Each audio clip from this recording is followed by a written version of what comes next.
मैले कसलाई जन्माएको छु र यार, मेरो आफै सन्तान छैन भने चाहिँ, मैले एउटा सन्तान जन्माउन सकेको छैन भने चाहिँ तपाईँ कहाँ जन्माउने कुरा गर्नुहुन्छ यार? रमेशजी तपाईँ धेरै कुरामा सफल हुनुभयो, कलाकारिता क्षेत्रमा पनि सफल हुनुभयो, धेरै दर्शकको पनि माया पाउनुभयो। अब 84मा रमेश उप्रेती चाहिँ रासोपाबाट चुनाव लड्दै हुनुहुन्छ, सांसद जित्ने पक्का छ, टिकट फिक्स भइसक्यो भन्ने कुरा पनि बाहिर आइरहेछ हो? मलाई रवि लामिछाने तपाईँको निकटतम साथी हो नि त।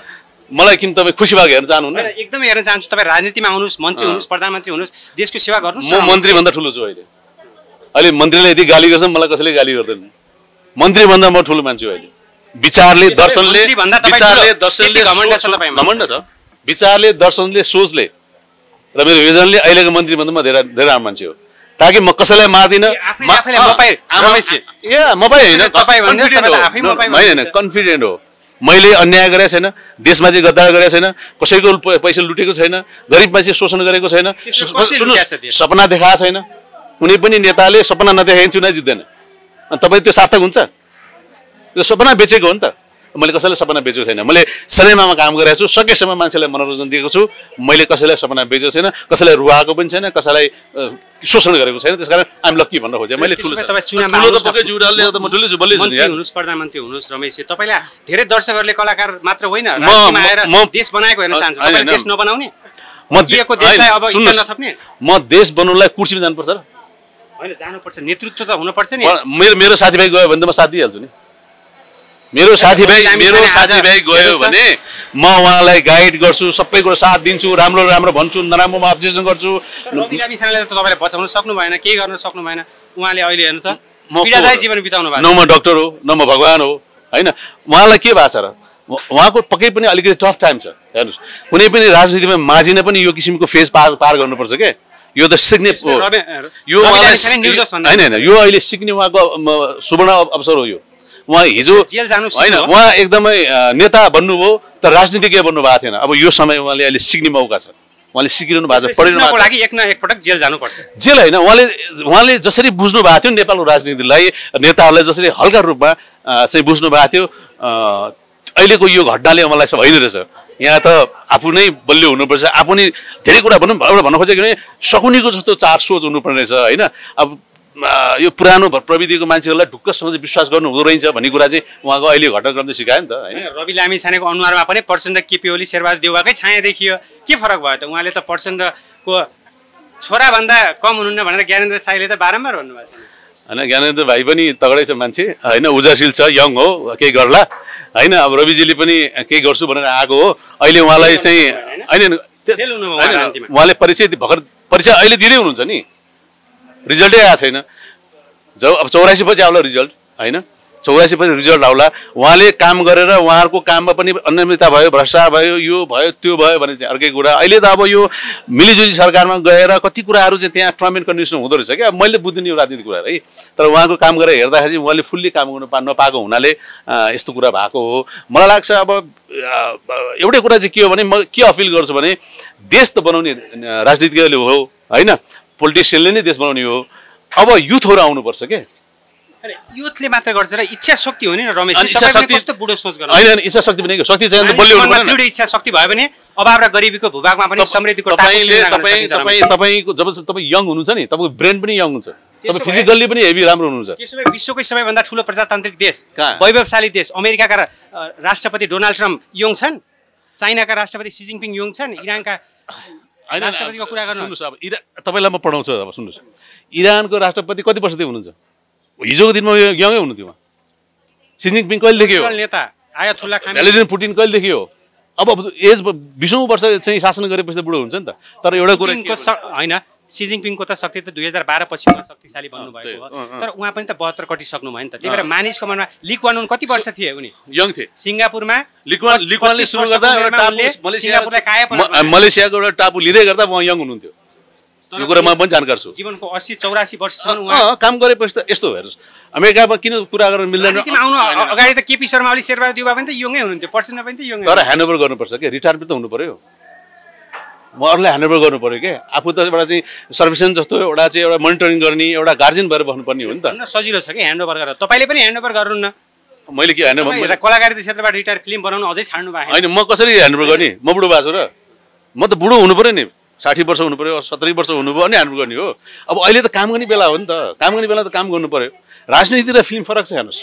राजनीति भनेको देशको हर चिजसँग जोडिएको छ कि, त्यसले गर्दाखेरि होइन अब यो नेपालको पोलिटिक्स चाहिँ हामीले सोचेभन्दा टोटल पृथक छ हेर्नुहोस्, ट्याक्कै अपोजिट छ। त्यस कारण हामीसित आम कलाकारले हामीले यो राजनीतिक कुराहरूमा विश्लेषण गर्न सक्दैन। तपाईँ हाम्रो बुझाइ र यहाँभित्रको चाहिँ खेल फरक छ।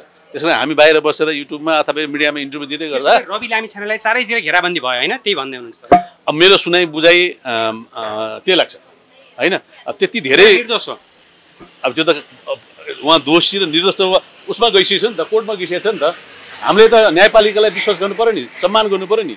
न्यायपालिकामा गइसकेको कुरालाई, सर्वोच्चमा गइसकेको रिटलाई हामी अहिले म यहाँ बाहिर बसेर रमेश उप्रेती निर्दोष छ कि छैन, दोषी हो। को लागि खम्बा जसरी उभिने व्यक्ति हो क्या रमेश उप्रेती भनेको। रवि लामिछानेको लागि खम्बा जसरी उभिन सक्नु भएन नि त तपाईँ। म उभिरहेको छु त के, मैले अब म साथ दिइरहेको छु होइन। अब म उहाँको पार्टीमा कार्यकर्ता भए भए अथवा केन्द्रीय सदस्य भए भए हर पल म कराउँथेँ होला।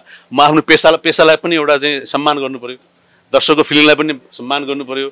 म एउटा चाहिँ कलाकार भएर प्रत्यक्ष चाहिँ एउटा चाहिँ राजनीतिमा एउटा पार्टीको चाहिँ ऊ बनेर चाहिँ कार्यकर्ता जस्तो बनेर मिडियामा कराउनु पनि भएन। मैले चेक एन्ड ब्यालेन्स त गर्नुपर्छ नि। तर मेरो साथ त साथीको लागि सधैँ छ नि, हात पनि छ साथ पनि छ। प्रधानमन्त्री केपी शर्मा ओलीले रिसिभी सान्नु भएको व्यक्तिगत टक्रा भयो, त्यो उहाँलाई सोध्नुहोस् न, सम्माननीय प्रधानमन्त्रीज्यूलाई सोध्नुहोस् भेटेर, त्यो मलाई जानकार भएन। सम्माननीय प्रधानमन्त्री कहीँ भेट्नुभयो भने सोध्नुहोस्, अनि उहाँले बताउनुहुन्छ। उहाँले मजाले हाँसेर भन्नुहुन्छ, उहाँ त्यो कुरामा सलिड हुनुहुन्छ, उहाँलाई सोध्नुहोस्। मलाई थाहा भएन। धन्यवाद।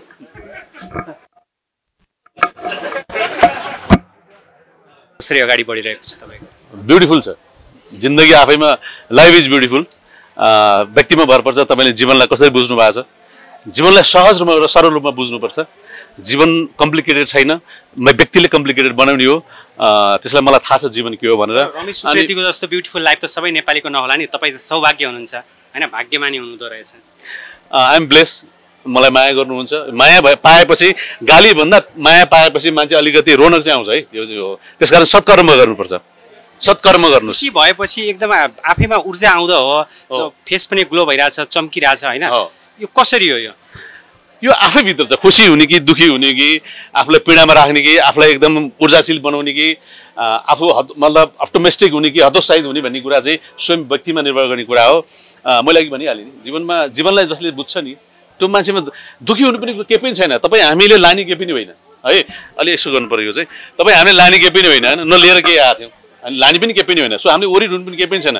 तपाईँ जबदेखि तपाईँले अरूको बारेमा राम्रो सोच्न थाल्नुहुन्छ नि, तपाईँको अनुहारमा चमक त्यसै आउनु छ। जेलस हुनु भएन, अर्काको ईर्षा गर्नु भएन, सबको राम्रो सोच्नु पर्यो। यो प्लानेटमा भएका सबै मनुष्य जातिको कल्याण होस् भन्नु पर्यो। आफूले दर्शन हो, तर पनि अरूको ब्याक बाइटिङदेखि लिएर जिन्दगी भनेको दर्शन हो नि। नेपाली जब तपाईँले दर्शन बुझ्नुहुन्न भन्नु भने नि तपाईँको जीवन सार्थक नै पाउँदैन नि। मनुष्यको सार्थकता भनेको त तपाईँ दर्शनै बुझ्नुहुन्न भने त अब ईर्षा त्यो व्यक्तिले जो कमजोर हुन्छ। त्यसो भए रमेश उप्रेतीले मात्रै दर्शन बुझाएको छ होइन, त्यो होइन। कमजोर मान्छेले मात्रै अरूको ईर्षा गर्छ। तपाईँ कमजोर अरूको ईर्षा गर्नु म कहिले पनि गर्दिनँ। म त अरूको धेरैलाई मौका दिनु भएन आफ्नो फिल्ममा खेल्न भनेर त तपाईँलाई धेरै क्रिटिक्सहरू भयो नि। होइन, मेरो फिल्ममा पनि अवसरवादी हुनुभयो, धेरैलाई राम्रोलाई मात्रै अवसर दिनुभयो, सबैलाई दिनु भएन। मेरो सिनेमा बनाउँदा मेरो क्यारेक्टरमा को सुहाउँछ मैले त्यो लिने हो। म सुहाएन भने म पनि खेल्दिनँ, म त्यस्तो मान्छे हो। मेरो सिनेमामा डाइरेक्टरले फेरि अर्को कुरा, म सिनेमा निर्देशकले बनाउँछ, उहाँलाई म सपोर्ट गर्ने हो, म हस्तक्षेप गर्दिनँ। मेरो कहिले पनि इन्टरफियर हुँदैन, खालि म सपोर्ट गर्ने हो।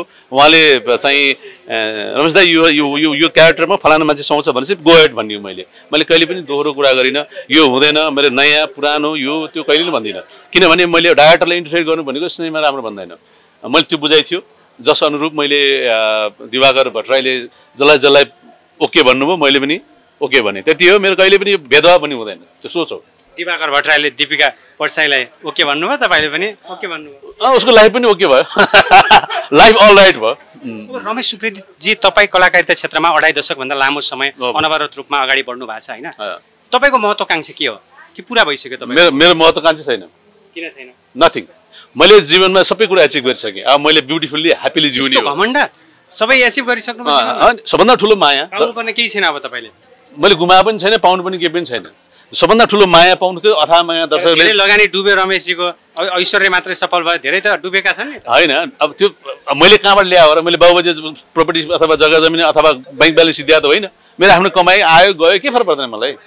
म कहीँ एक्चुअली फेल भएर मान्छे फेरि सफल हुने हो नि त कहिलेकाहीँ विद्यार्थी इक्जाम दिँदा सधैँ मान्छे पास पनि हुँदैन नि त फेल नेपाली चलचित्र क्षेत्रमा तपाईँ प्रथम व्यक्ति प्रथम होइन त्यस्तो खालको म ऱ्याङ्क गर्दिनँ ऱ्याङ्क आफूलाई म कुनै पनि ऱ्याङ्कमा राख्दिनँ म एउटा सिम्पल कलाकार हो सफल त हो नि तपाईँ म माया पाउनेमा सफल हो बाँकी मानी हो मलाई माया गर्नुहुन्छ भने विश्वास छ मलाई आजसम्म सफल हुनुभयो कि भएन कमर्सियली आर्थिकलाई मैले कहिले पनि प्रायोरिटीमा राखिनँ त्यो त भन्ने कुरा हो नि रमेश तपाईको लवाई खुवाई देखेर आर्थिक रूपमा तपाईँ सम्पन्न नभएको भए तपाईँ यति राम्रो हुनुहुन्थ्यो होइन लवाई खुवाई त अब के त मलाई जे सोच मैले त्यो लाउने हो नि त गाला यति राम्रो सर्ट अनि लुगा गाला पैसा नभएको भए त हुन्थेन नि आर्थिक बाटोलाई तपाईँले नजर मलाई एउटा कुरा बताइदिनु धनी मान्छेको गाला चिल्लो हुन्छ हुन्छ गरेपछि हातहरू हेर्नुहोस् यति खर्चा हुन्छन् मेरो पनि यहाँ ठेला उठेछ जमिनसँग मेरो पनि ठेला उठेछ ल हेर्नुहोस् ल हेर्नुहोस् तपाईँ आफ्नो ठेला उठेछ कहाँ हुनु ल यस फिल गर्नुहोस् त मेहनत हामीले पनि यहाँ चलचित्र बनाउँदा धेरै ठेला उठाउनु भएको अनि काम एउटा कुरा के छ भने कलाकार नेपालमा अहिले त अब धेरै टेक्नोलोजीले मान्छेलाई सजिलो बनाइन्छ तर विगतका दिनहरूमा एज अ हिरोले काम गर्नु भनेको टफ काम हो किनभने यति धेरै सुविधा थिएन हामी निरन्तर काम गर्थ्यौँ पैसा पनि थिएन धेरै कलाकार जन्माउनु भयो नि त रमेश उप्रेतीले धेरै कलाकार मैले जन्म होइन म आफै अरूबाट जन्मिएको मान्छे हो होइन मेरो बुवाआमाले मलाई जन्माएको हो